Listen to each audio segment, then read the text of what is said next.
Assalamualaikum warahmatullahi wabarakatuh. Baik, perkenalkan nama saya Muhammad Ihza Pahlevi dengan NIM 2421508058. Akan membahas mengusap hub yang diambil dari kitab Al-Majmu' Syarah Muhadzab halaman 865 sampai 877. Yang mana tugas ini diperintahkan langsung oleh Ustadz Sofyan. Mudah-mudahan Allah panjangkan umur beliau dalam keadaan sehat walafiat. Amin ya rabbal alamin. Sebelum kita masuk ke pembahasan, mari kita membaca basmalah bersama-sama. Bismillahirrahmanirrahim. Perlu kita ketahui, kitab syarah Majmu, Al-Majmu Syarah Al-Muhadzab ini adalah kitab yang ditulis oleh tiga generasi. Imam An-Nawawi belum sempat menyelesaikan kitab ini. Kemudian ditulis lagi oleh murid beliau. Kemudian murid beliau tidak sempat menyelesaikannya.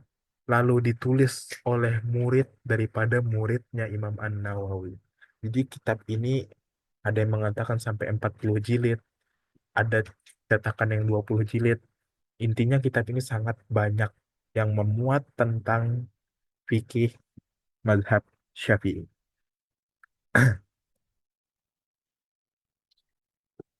Bahkan dari mazhab-mazhab lain ada juga dibahas di dalam kitab ini.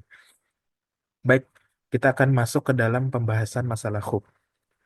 Apa sih itu khuf? Kita harus tahu dulu apa itu. Yang namanya khuf itu apa.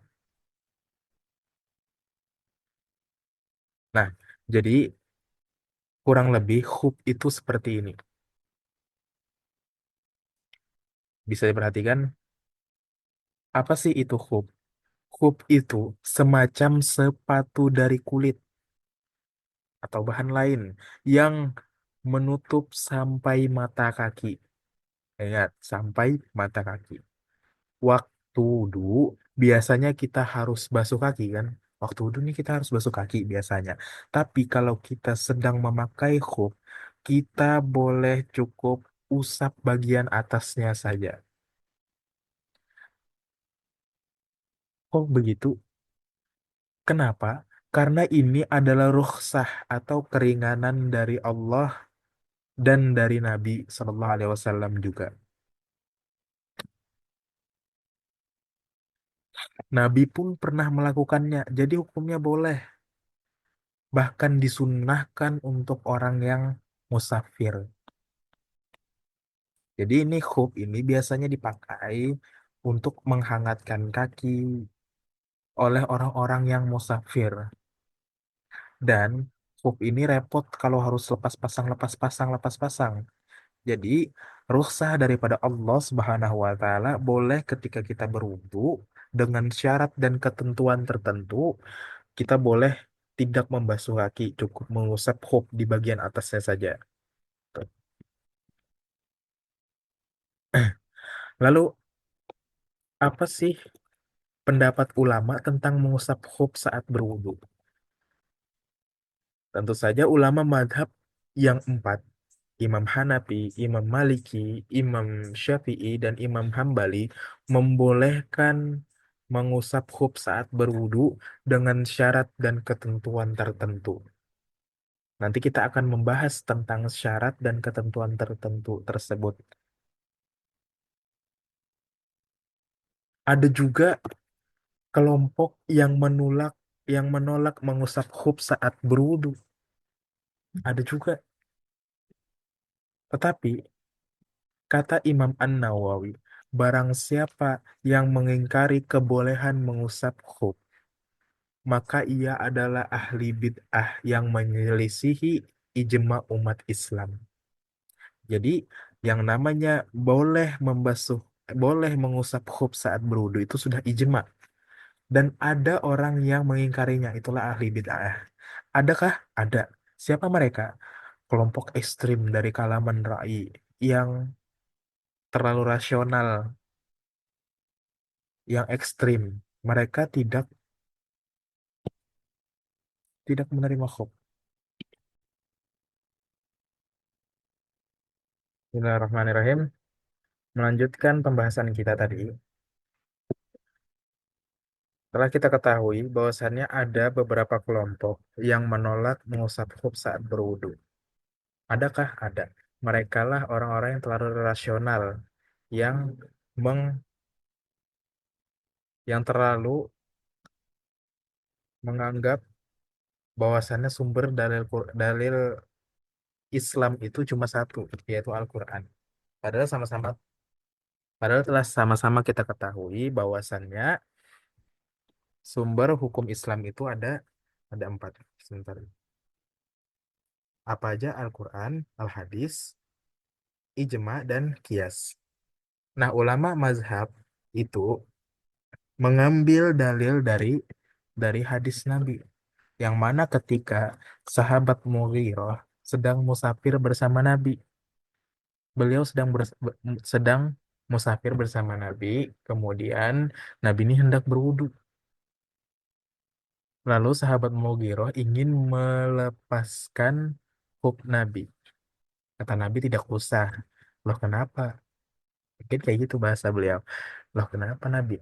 Kenapa? Karena ketika aku memakai hub ini, aku dalam keadaan suci. Artinya aku sudah berwudu. Nah, ini nanti yang akan kita bahas. Nah, ulama mengambil dari hadis tersebut, ulama sepakat bahwasannya boleh menggunakan rukhsah mengusap khuf saat berwudu dalam keadaan suci tadi syaratnya. Lalu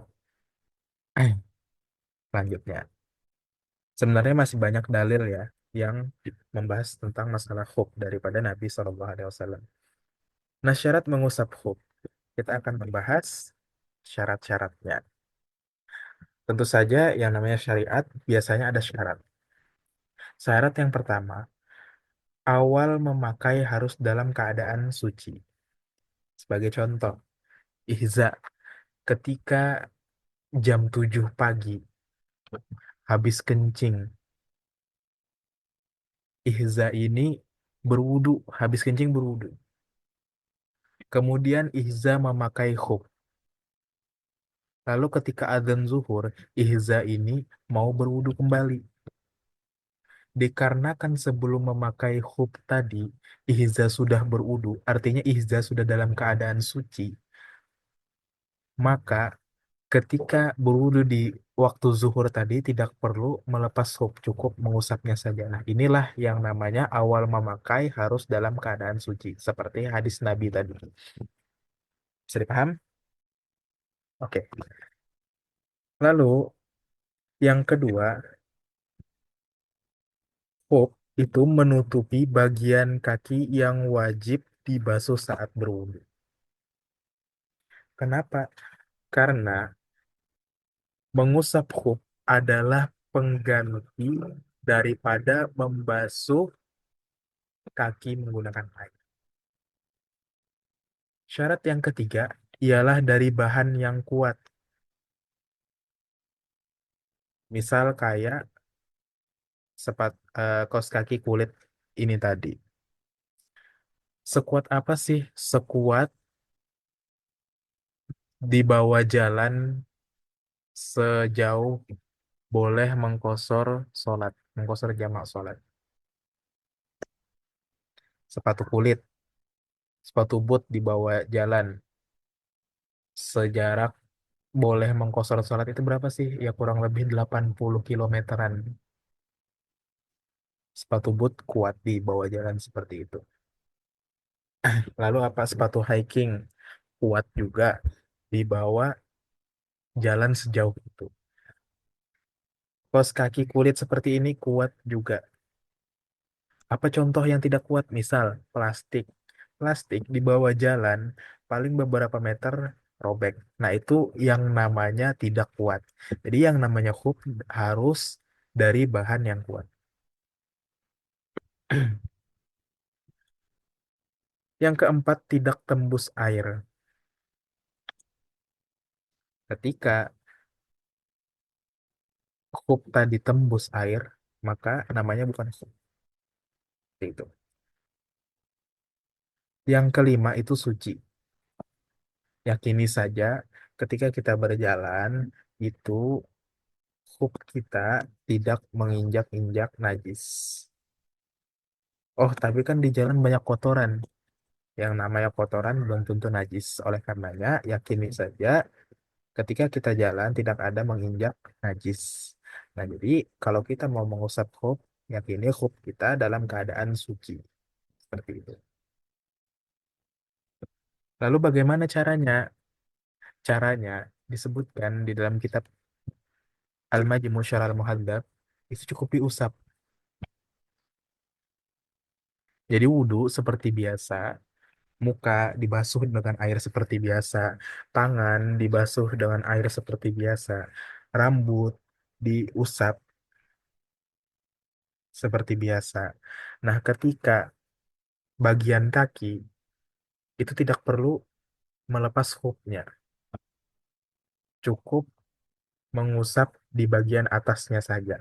Disebutkan di dalam kitab I'anah, ya di dalam kitab I'anah itu bagian atas, bentar, contoh, sebagai contoh. Misalnya ini ikhub atau kaos kaki kulit atau mizah, ada juga yang menyebut mizah. Nah, bagian atas diusap. Ini di dalam i'anah. Bagian samping diusap dan bagian bawah diusap. Boleh memakai yang dua-duanya, boleh yang bagian atas saja atau boleh juga yang atas, samping dan bawah. Terserah saja pilih yang mana. Seperti itu. Berapa lama batas waktunya? 3 hari, 3 malam untuk orang yang musafir. Jadi misal ada tentara di hutan, pakai sepatu boot atau memakai khuf. Ada orang yang musafir memakai khuf. Dia memakai khuf itu di hari Senin jam 7 pagi. Lalu dia musafir. Tentu saja ketika dia memakai ini dalam keadaan suci tadi. Jam 7 dia memakai khuf di hari Senin. 3 hari setelahnya, 3 hari 3 malam. Selasa, Rabu, Kamis. Nah, di hari Kamis jam 7 pagi itu habis masa boleh mengusap khufnya.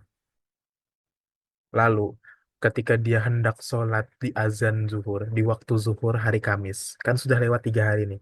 Selasa, Rabu, Kamis. Jam 7 sudah habis.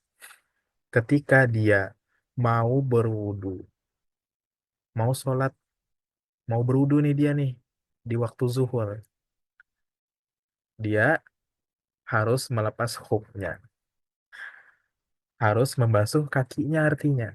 Ketika dia berwudu, berwudu seperti biasa, lalu di bagian kaki dilepasnya, dibasuhnya menggunakan air kakinya, baru dia memasang khuf kembali. Nah, itu berlaku 3 hari lagi untuk orang yang musafir. Seperti itu. Lalu sehari semalam, 1 hari 1 malam untuk orang yang mukim. Artinya untuk orang yang tidak dalam keadaan musafir, untuk orang yang tidak jalan-jalan. Misal saya memakai khuf jam 7 pagi. Tentu saja memakainya dalam keadaan suci. Memakai khuf jam 7 pagi. Nah, besoknya saya hendak berwudu di jam 7. Itu habis sudah waktunya rukhsah. Tidak boleh kita misal hari ini jam 7 pagi memakai khuf. Lalu besok zuhur mau mengusap khuf aja tidak dilepas, tidak boleh. Jadi untuk eh, orang yang mukim atau orang yang tidak musafir itu waktunya cuma sehari semalam. Jadi misal Iza jam 7 memakai khuf. Lanjut tidak ada lepas-lepasnya khufnya sampai jam 7 besoknya. Nah, ketika hendak berwudu, lebih dari jam 7 besoknya, itu harus dilepas huknya dan harus dibasuh kakinya. Kemudian pasang lagi, berlaku lagi sehari seperti itu. Lalu, apa-apa saja yang membatalkan huk? Balik huk tadi. Apa-apa saja yang membatalkan huk? Seperti ini. Misal di hub itu ada robekan.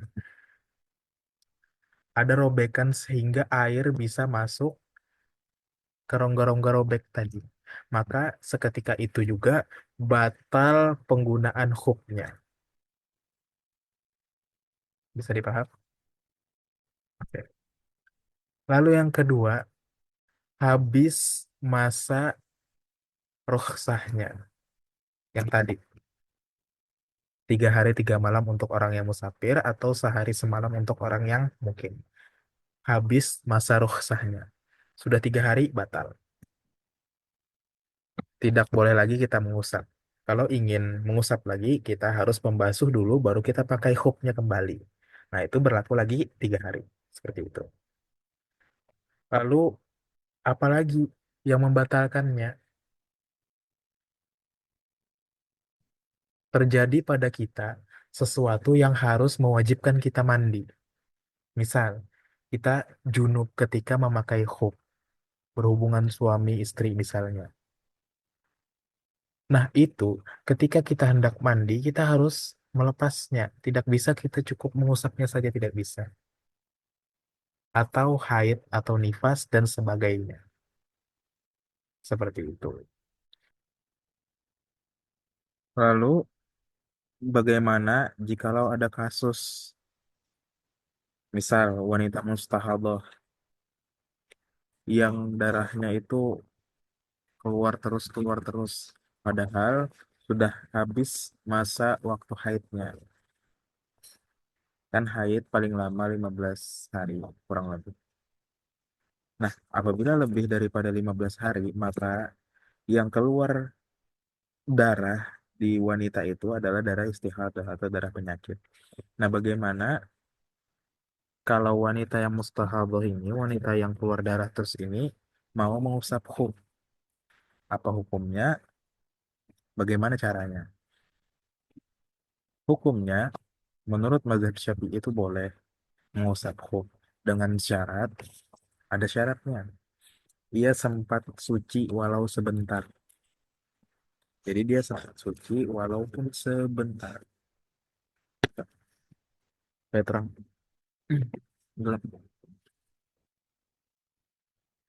Pas dia suci sebentar, maksudnya darahnya itu berhenti sebentar, lalu dia berwudu, kemudian dia memakai khuf, berwudu dengan membasuh kaki ya. Nah, langsung dia habis itu pakai khuf, pas setelah pakai khuf sekalinya darahnya keluar banyak terus. Nah, itu tidak apa-apa lagi untuk wudhu selanjutnya mengusap khuf, tidak perlu membasuh kaki. Seperti itu. Bagaimana kalau orang yang salisul baul misalnya kan, orang yang kencingnya itu pada tiis ujar Banjar, atau kencingnya itu tidak berhenti-henti, tetes tetes tetes, bagaimana caranya, apa hukumnya? Nah, jadi menurut mazhab Syafi'i yang ada di dalam kitab Majmu' Syara' al-Muhadzab itu hukumnya sama seperti wanita mustahadah tadi, boleh mengusap kalau ada masa di mana ia suci. Wudhu sempurna dulu ya kan, wudhu sempurna dulu dan baru memakai khuf. Setelah itu mau hadasnya tuh kambuh lagi misalnya kan, tidak mengapa, tetap boleh mengusap. Cuma nanti salisul baul tuh ada tata caranya. Seperti itulah kurang lebihnya. Lalu contoh lagi misal orang tayamum lalu memakai khuf, apa hukumnya? Nah, hukumnya itu tidak boleh mengusap khuf jika ia memakai khuf setelah tayamum lalu ketemu air. Kenapa? Karena syarat mengusap khuf adalah memakai setelah wudhu sempurna. Wudhu sempurna itu pakai air. Tayamum bukan wudhu pakai air, jadi tidak sah usapannya.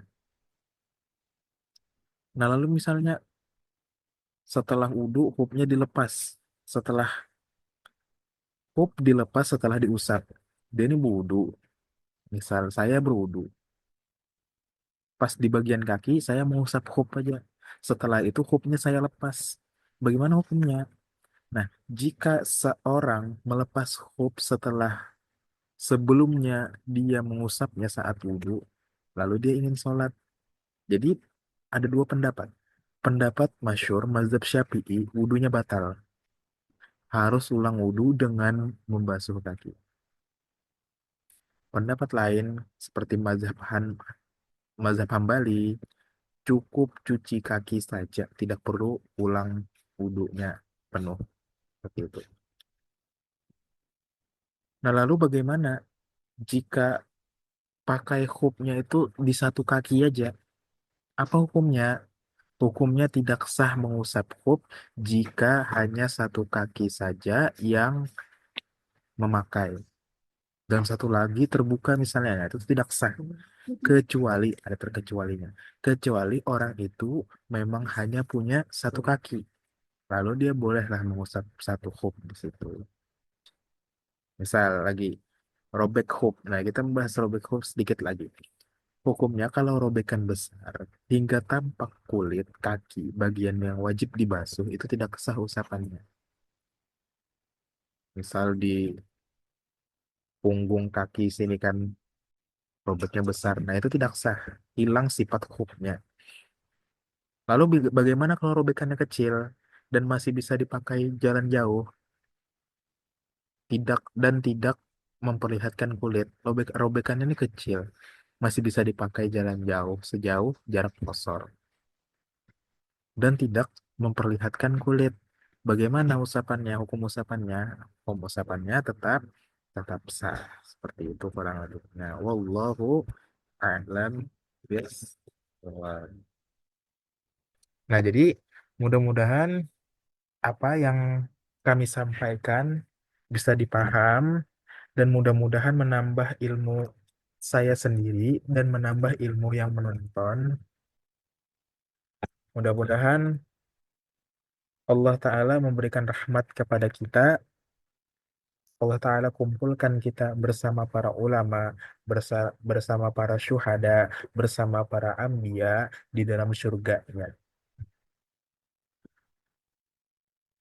Mungkin ini saja yang dapat saya sampaikan dalam presentasi kali ini. Kurang dan lebihnya mohon maaf.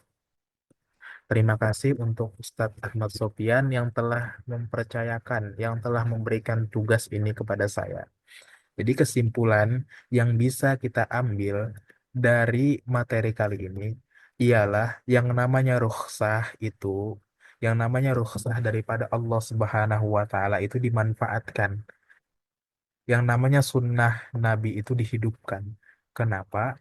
Karena orang yang menghidupkan sunnah Nabi, dia akan bersama Nabi di dalam surga. Hadza minni wal afu minkum. Wassalamualaikum warahmatullahi wabarakatuh.